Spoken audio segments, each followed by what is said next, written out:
Hey Kevin, yeah, I definitely agree with you on that regarding the foreign ties to the World Trade Center collapse, 9/11. I was actually active duty Navy at that time when that happened, and where I was stationed on an air station, they trained Kuwaiti pilots, and when they released the names of the, what is it, 17, I think, or 19 pilots, we actually found 5 of them in our database for the hospital, which means they had to have come into our hospital and been registered with records and inside the hospital the same way that you do at a doctor's office and everything. That was creepy as fuck, because that means that 5 of those people were in my hospital. So I became more, I didn't really start looking at the foreign ties so much because I knew that somehow the US had their hands in it. And I actually focused more on the forensic part of it. I am a forensic nurse, a certified forensic nurse, also a fringe research analyst. So this is my life. But I honed in on the American conspiracy part of that, and my 3 focal points that interest me the most is the second tower falling for no reason, evidently, based on fact. The way that the towers fell, if you study demolition and explosions, they fell succinctly on top of themselves without spreading out. If you had a regular building structure that was being hit at that velocity, at that speed, by that much weight, it would have pushed the debris away. I mean, that's basic physics. Still not in the way of the second tower. There's also the whistleblowers that said that they had heard like steady bomb sounds going off, which again, if you look at demolition, there is a regimented way to set off the explosions in order to not have fallout outside of that particular area for that structure. The other thing that interests me very much is the Pentagon and the hole left in the Pentagon that could not possibly physically, and I mean based on physics, could not have fit in the hole that the Pentagon had in it. You would have had to cut the wings off. It didn't work. And there's things that were burned.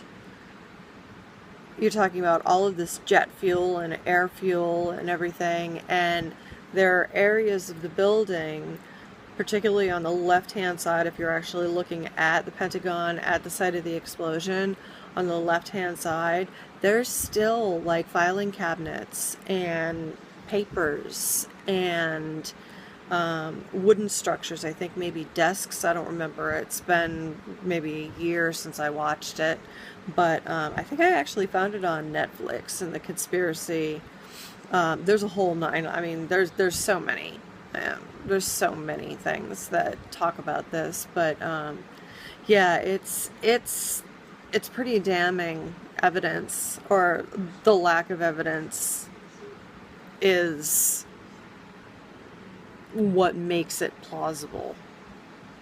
It's all this misinformation and the whole technique that the media spins on everything Either they want to downplay something huge that happened, either by downplaying it or blaming it on somebody else, or they go out and there have been Sandy Hook, the shooting in the schools. That whole thing was staged. That may have been a movie.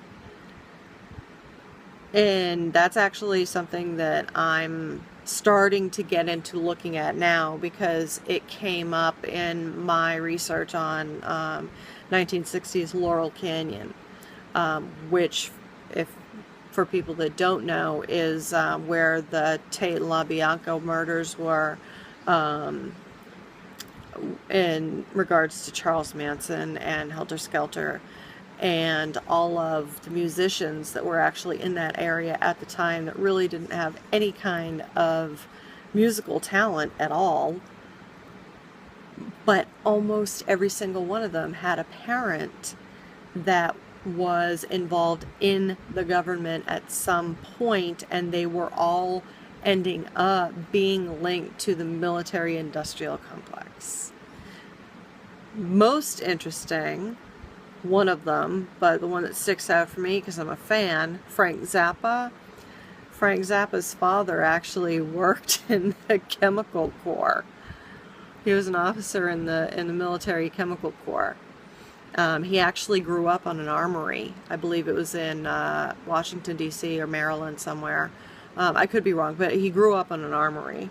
You can Google that shit and find out. Also, the other thing is Jim Morrison. The year before Jim Morrison became the Lizard King, he looked like Joe varsity lacrosse player. He looked like nobody. And then within this year, he erupts from Venice Beach and hooks up with Ray Manzarek and Tom Densmore, and I'm sorry, I'm like drawing a blank on the last member, which I shouldn't do, but I took my sleeping meds. Forgive me. And now all of a sudden he was just this sensation. And it's the same type of thing with David Crosby, Stephen Stills, Crosby, Stills, Nash and Young, Graham Nash, Alan Parsons, The Doors, the Mamas and the Papas, Cass Elliot, Mama Cass, Brian Phillips, and then there's that whole weirdness with Brian Phillips and his incestuous relationship with his two daughters, Mackenzie Phillips and Bijou Phillips. I know that he had, and it was consensual. I know that he was having a relationship with Mackenzie for about 10 years. So I'm totally going off of the subject of 9/11, but my head's been in Laurel Canyon. I'm a huge fan of classic rock. It's actually what I'm listening